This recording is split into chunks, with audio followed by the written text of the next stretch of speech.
మీరు మీ ఊర్లకు వండి బిడ్డ మళ్ళా మెల్లగా తిరిగి రండి, మంచిగా తిరిగి రండి, భద్రంగా పోయి భద్రంగా రండి అని చెప్పి వాళ్లకు ఫ్రీగా రైల్లో పంపించిన నాయకుడు ఒకే ఒక్కడు కేసీఆర్ గారు. ప్రైవేట్ స్కూల్ టీచర్లను కూడా ఆదుకున్న నాయకుడు కేసీఆర్ గారు. ఒక్క మాట గుర్తు తెచ్చుకోవాలని చెప్పి నేను కోరుతా ఉన్నా.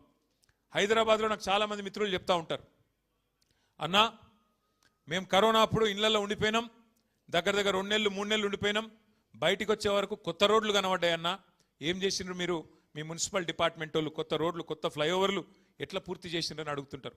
ఎట్లా చేసినామంటే తెలంగాణ అంటే ప్రేమున్నోళ్ళం కాబట్టి, హైదరాబాద్ అనే ఈ మన తెలంగాణ కిరీటంలోని ఏదైతే ముఖ్యమైన కోహినూర్ లాంటి వజ్రం ఉన్నదో దీన్ని కాపాడుకోవాలన్న ఉద్దేశంతో, బాగు చేసుకోవాలన్న ఉద్దేశంతో లేబర్ క్యాంపులకు పోయి దండాలు పెట్టి బతిమలాడిన నేను.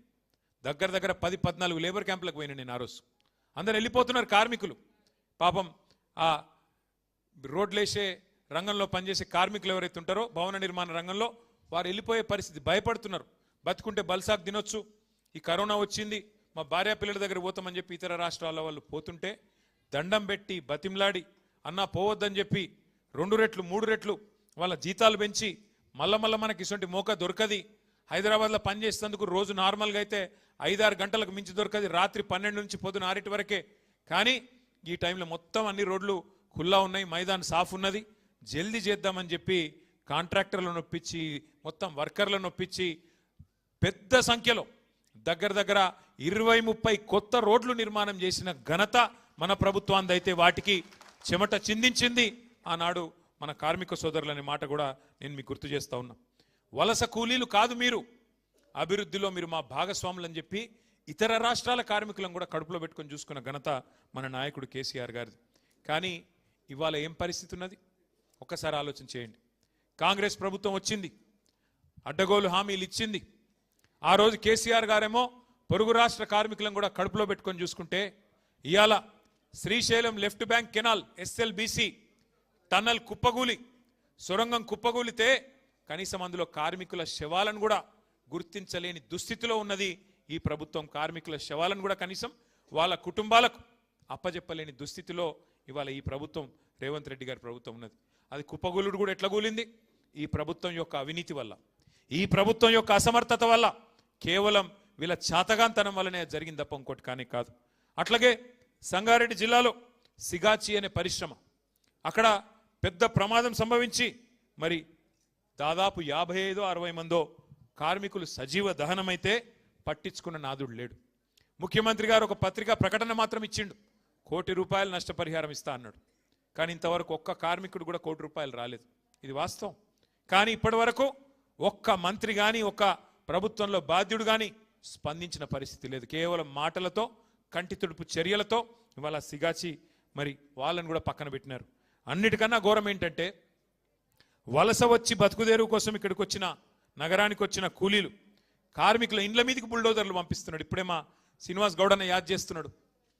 పాపం తెలుసో తెలియకనో హైదరాబాద్కు వలస వచ్చి ఇక్కడ బతుకుదేరువు కోసం వచ్చి, పొట్ట కూటి కోసం వచ్చి ఏమన్నా జాగ దొరికితే 50 గజాలు 60 గజాలు 20 గజాలు అందులో ఒక చిన్న గుడిసేసుకుంటే లేదా ఒక చిన్న రేకుల షెడ్ వేసుకుంటే ఇలా హైడ్రా పేరుతో ఇష్టం వచ్చినట్టు వచ్చి కూలగొట్టి రోడ్డు మీదకి నెట్టి పుస్తకాలు, బాటిళ్ళు, చిన్నపిల్లగాళ్ళు చదువుకునేటోళ్ళై తీసుకొని ఇవ్వకుండా చేసి వాళ్ళ నడి బజార్న నొక్కుతున్నది ఈ ప్రభుత్వం. అందుకే నేనంట ఈ ప్రభుత్వం, కాంగ్రెస్ ప్రభుత్వం కట్టే కొట్టే తెచ్చే అన్నట్టు చెప్పాలంటే ఏమున్నది గర్వకారణం? ఈ ప్రభుత్వం చూస్తే కూల్చివేతలు, ఎగవేతలు, పేల్చివేతలు అన్నీ ఎగ్గొట్టుడేనాయి. ఏమన్నాడు అన్నాడు రేవంత్ రెడ్డి గారు? 420 హామీలు ఇచ్చిండు. అత్తలకు 4000, కోడళ్లకు 2,500 చెప్పిండా లేదా? ఒక్క అత్తకు పడ్డాయా 4000? ఒక్క కోడల పిల్లకు పడ్డదా 2,500? మొన్న ఈ మధ్య నేను సూర్యాపేట పోయినా, మా నాయకుడు ఒక సోదరుడు, మా కార్యకర్త కొత్తగా పెళ్లి చేసుకుంటా అంటే ఒక నెల ఆలస్యంగా పోయినా, ఎందుకంటే పెళ్ళి అయింది. ఒక నెల అయినాక పోయినా. నేను అప్పుడు పెళ్లికి పోలేను కాబట్టి ఇంటికి పోయినా. ఇంటికి పోగానే ఛాయ్ దాపిచ్చిర్రు, చల్ల మన నీళ్ళు ఇచ్చిర్రు, ఛాయ్ దాపిచ్చిర్రు. బాగున్నావా తల్లి అన్న ఆ పెద్ద మనిషిని. ఎవరు? మా నాయకుడి అమ్మగారిని. ఏం బాగున్నా కొడుక? ఏం బాగలేనన్నది. అగో ఏమైందమ్మా అని నేనంటే, అంటే ఇక కోడలి పిల్ల వస్తుంది, నెలకు 2,500 వస్తాయి అనుకున్నా, కోడలు వచ్చింది కానీ ఏం రాలే అన్నది. ఇది ఎక్కడ బాధ? నేను కోడలి పిల్లని చూస్తే ఆ పిల్ల ఇంకా గడుస్తున్నది. అత్త నువ్వు కూడా 4,000 వస్తాయి అనుకున్నావు, నీకేమైనా వచ్చినాయా అని ఆమె అన్నది. ఇప్పుడు రేవంత్ రెడ్డి వల్ల అత్తకోడల పంచాయతీలు కూడా మోపోయినాయి. అంటే ఎంత దౌర్భాగ్యపు పరిస్థితి అంటే 100 రోజుల్లోనే 6 గ్యారంటీలు, 100 రోజుల్లోనే మొత్తం చేస్తా. ఎలక్షన్లకు ముందేమో దాన వీర శూర కర్ణ, ఎలక్షన్లు అయిపోయినాకనేమో కుంభకర్ణ. మర్చిపోయిండు ఆగం.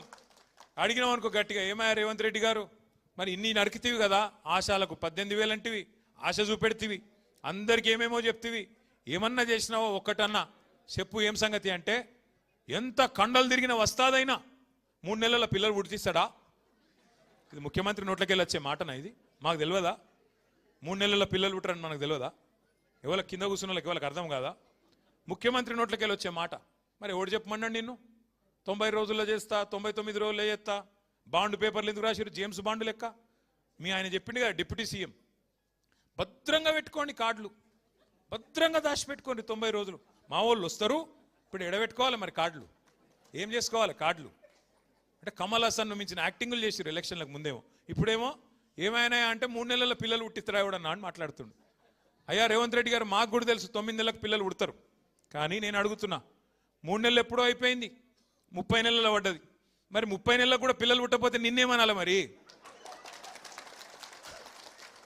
నేను అనలే సుమా మళ్ళేమనంటే నీ మీద నా మీద కేసు పెడతా. అంటే ఇంత చిల్లర మాటలు, ఇంత లేకి మాటలు బహుశా ఈ భారతదేశ చరిత్రలో ఏ ముఖ్యమంత్రి ఎన్నడూ మాట్లాడలే. గన్ని గలీజు మాటలు. గట్టిగా అడిగినావు అనుకో, ఏమైనా ఆశాలకు జీతం పెంచుతా అంటే ఏం సంగతి అంటే, నీ లావుల తొండలు ఇడిచిపెడతా. రుణమాఫీ అంటివి కదరా నాయన, ఏం చేస్తేవి అంటే నీ గుడ్లు వీకి గోటీలాడతా.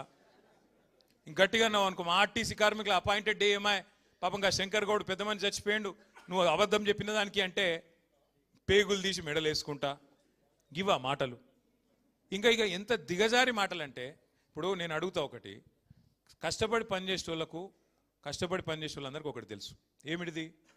లోపల మనం వేసుకున్న బనీనికి పొక్క ఉన్నా మీదికెళ్ళి అంగి మాత్రం కడకేసుకొని ఉండాలి. ఎందుకు? బయటికి పోతే పతారి ఉండాలి కదా, బయటికి పోతే ఎవడన్నా మార్కెట్లో మళ్ళీ మనకు గిరాకు ఉండాలి, పతారి ఉండాలి, ఎవడన్నా అప్పించడం ఉంటే అప్పియాలి. కాబట్టి లోపల ఏమున్నా బయటికి మాత్రం మంచి కడకంగి వేసుకొని పోతాం. ఎందుకంటే కుటుంబాన్ని నడిపేటువంటి వ్యవహారం అట్లుంటుంది. బయటికి మంచిగా కనబడితేనే, గట్టిగా కనబడితేనే, దట్టంగా కనబడితేనే ఎవడన్నా విలువ ఇస్తాడు, లేకపోతే ఇయ్యాడు. కానీ నువ్వే స్వయంగా ముఖ్యమంత్రివి, నువ్వే నేను ఢిల్లీ పోతున్నాను చెప్పులు ఎత్తుకపోయే దొంగ లెక్క చూస్తున్నారు. మరి ఎవడిస్తాడరా పోయి నాకు అర్థం కాదు. ఇక ఎవడన్నా నేను దేక్తాడా నాకు అర్థం కాదు. ఎయిడ్స్ పేషెంటు, క్యాన్సర్ పేషెంటు, రాష్ట్రం దివాలా తీసింది. అరే దివాలా తీసినా నువ్వే తండ్రి పాత్రలో ఉన్నావు, అది ఏమున్నా నువ్వే చూడాలి కదా. నువ్వే అట్లా మాట్లాడితే ఎట్లా? ఇక్కడ లంకె బిందెలు లేవు. ఇట్లాంటి మాటలు మాట్లాడే ముఖ్యమంత్రిని నేనైతే చూడలే. నేను చాలామందిని చూసిన, ఎన్టీ రామారావు గారిని చూసిన, చంద్రబాబు నాయుడు గారిని చూసిన, తర్వాత రాజశేఖర రెడ్డి గారిని చూసిన, రోషయ్య గారు, కిరణ్ కుమార్ రెడ్డి గారు, ఆ తర్వాత మన నాయకుడు కేసీఆర్ గారు, ఇక ఇప్పుడు ఈ సన్నాసి. వాళ్ళని చూసి నేను చూస్తే నాకు అర్థమే అవుతలేదు. నక్క నాగలోకం అంటారు చూడు, ఒక అంత తేడా ఉన్నది, జమీన్ ఆస్మాన్ ఫరక్ ఉన్నది. ఏం మాట్లాడతాడో ఏందో తెలియదు. ఇక తెల్లారలేస్తే ఇంకో బాధ, ఆయనకి ఆడ మైకు దొరికినా ఒకటే ఎరక, బూతులు తిడతాడు. కేసీఆర్ గారి మీద మాత్రం ఎక్కడ లేని శాపాలు పెడతాడు. ఎవడన్నా నాకు తెలియక అడుగుతా, నువ్వు కొట్టుకొని తనలాడి ముఖ్యమంత్రి అయినావు, మంచిగా సుఖంగా ఉండరాదు? ఇదేం మళ్ళీ గెలిచేది లేదు, పీకేది లేదు, నీకు కూడా తెలుసు, మాకు కూడా తెలుసు. అదేదో ఉన్నప్పుడు మంచిగా సుఖంగా ఉండి ఏమన్నా 4 పనులు చేసిపో. కానీ తెల్లారు లేస్తే దరిద్రపు మాటలు. ఎవరన్నా ఇంకో నాయకుడు చచ్చిపోవాలని కోరుకుంటారా తల్లి? అసలు ఏం మాటలు అవి, ఏం మనిషి? అందుకే ఈయన మీద ఇవాళ ఈ రాష్ట్రంలో కార్మిక లోకానికే కాదు అందరికీ కూడా ఇవాళ విశ్వాసం పోయింది. కార్మికులకు నిజంగా కూడా కాంగ్రెస్ పార్టీకి కార్మికులు అంటే లెక్క లేదు. మీరు చూడండి, సిగాచి కంపెనీలో ఏం చెప్పారు, ఇవాళ ఏం చేస్తున్నారు చూడండి. ఆటో అన్నలకు ఏం చెప్పినారు? వేజ్ బోర్డు పెడతాం, వెల్ఫేర్ బోర్డు పెడతాం, నెలకు 1000 రూపాయలు ఇస్తాం, ఆటో సంక్షేమ బోర్డు పెడతామన్నారు. కానీ మీకు ఒక చిన్న ముచ్చట చెప్తాను. నేను ఆ మధ్యన ఒకసారి జూబ్లీహిల్స్ లెక్కన ఉన్నా, కారు లేదు, ఆయనతో ఆటో ఎక్కి ఇక్కడ దాకా వచ్చిన, ఇక్కడ ఏదో మీటింగ్ ఉంటే ఇక్కడికి వచ్చిన పార్టీ ఆఫీస్కి. ఏం పేరు తమ్మి నీ పేరని అడిగిన, ఆయన నడిపెట్టి ఆయన పేరు, ఆ తమ్ముడు పేరు మస్రత్ అలీ. ఆ తమ్ముడు పేరు. ఏ ఊరు తమ్మి? అచ్చా ఈయనే ఉన్నావా? కూసో కూసో కూసో కూసో కూసో కూసో ఆయనకు నీ కథనే చెప్తున్నా, కూసో. ఇగో ఈ తమ్ముడే. అయితే ఏ ఊరు తమ్మి, ఏం సంగతి అంటే, అన్న నాది సంగారెడ్డి జిల్లా, నేను ఇక్కడనే వచ్చి సెటిల్ అయినా అన్నాడు. సరే సంతోషం. మరి ఏం సంగతి, ఎట్లా నడుస్తుంది దాని? ఏమున్నదన్నా? ఏం లేదు, అంత ఆగమైపోయింది, ఇది వరకు నేను రోజుకు 2000 సంపాదించుకొని ఇప్పుడు కనీసం 500-600 లేదు, ఆటో కిరాయి వెళ్తలేదు, ఏం లేదు. అచ్చా అట్లనా అంటే ఇక హైలైట్ ముచ్చట చెప్తా. ఇక తమ్ముడు ఏం చెప్పిండంటే, ఇదే తమ్ముని ఆటో ఈయనదే రాహుల్ గాంధీ గారు ఎక్కిండు ఎలక్షన్ ముందు. ఏది ఈయనకు 2 ఆటోలు ఉండే ఎలక్షన్ల ముందు, కాంగ్రెస్ గవర్నమెంట్ రాకముందు. ఇప్పుడు ఏం దొరికేనా 2 ఆటోలు అమ్ముకున్నాడు, ఇప్పుడు కిరాయి ఆటో నడుపుకుంటున్నాడు. కొన్ని లెగ్గులు అట్లుంటాయి, నీ లెగ్గుని ఆటోలో పెట్టిండు, ఆటో కూడా నాశనం అయింది. ఇక అట్లా ఈ కాంగ్రెస్ లెగ్గు పెట్టింది, రాష్ట్రమే నాశనం చేసి ఆఖరికి మా మసరత్ అలీ ఆటోలు కూడా ఆగం చేశారు. ఈ పరిస్థితి ఇలా ఆటో వర్కర్లు, ఆటో తమ్ముళ్ళు 6.5-7 లక్షల మంది ఉంటారు రాష్ట్రంలో, వాళ్ళందరూ బతుకుని ఆగం చేశారు. ఇంకోటి మీదికెళ్ళేంది, మనం ఫ్రీ బస్సునేం అద్దంటలేము, నువ్వు పెట్టు ఫ్రీ బస్సు పెట్టు, ఇంకా ఎక్కువ పెట్టు బస్సులు, నేను అద్దంటలేను. కానీ వీళ్ళ పొట్టగొట్టుడు ఏంది నాకు అర్థం కాదు. వాళ్ళకి ఏం మాటలు ఇచ్చినావో నిలబెట్టు, నెలకు 1000 అంటివి, ఇంకేదో చెప్తా అంటివి, ఇంకేదో చెప్తివి, ఆఖరికి వాళ్ళు ఉన్న ప్రమాద బీమా కూడా తీసేస్తావు కదా. కేసీఆర్ గవర్నమెంట్లో ఆటో డ్రైవర్లకు, అసంఘటిత రంగంలో ఉండే డ్రైవర్లు దగ్గర 18 లక్షల మందికి ఎవరన్నా చచ్చిపోతే వాళ్ళ కుటుంబం రోడ్డు మీద పడద్దని 5 లక్షల బీమా పెట్టిండు కేసీఆర్ సార్. ఇలా దాన్ని కూడా తీసి పారేసిండు. గదేమన్నది నేను అంటే, ఇక కేసీఆర్ ఏం పెట్టినా తీసేయాలి అంతే, ఏం కట్టినా గులగొట్టాలి, ఏం పెట్టినా తీసేయాలి. ఒక్కసారి మీరు ఆలోచన చేయండి. కేసీఆర్ గారు ఆ రోజు భవన నిర్మాణ కార్మికుల సంక్షేమ బోర్డు, లేబర్ వెల్ఫేర్ బోర్డు 27 లక్షల మంది కార్మికుల కోసం సంక్షేమ కార్యక్రమాలు చేసిండు కేసీఆర్ గారు. ప్రమాద బీమా, వైద్యం, వివాహ కానుక, ప్రసూతి కానుకలు. కేసీఆర్ కిట్ యాదుకుందా అమ్మా? కేసీఆర్ కిట్ అంటే ఏమిటిది? అదేమన్నా కేసీఆర్ ఇంట్లో ఇచ్చుకునేటిదా? ఎవరన్నా ఆడపిల్ల పెళ్లి చేసుకుంటే 1,00,000 రూపాయలు మేనమామ లెక్క కళ్యాణ లక్ష్మి కింద ఇచ్చిండు. దానికి వీళ్ళు కొండంత రాగం తీసిండ్రు. 1,00,000 రూపాయలు ఏం సరిపోతే మేము తులం బంగారం ఇస్తామని.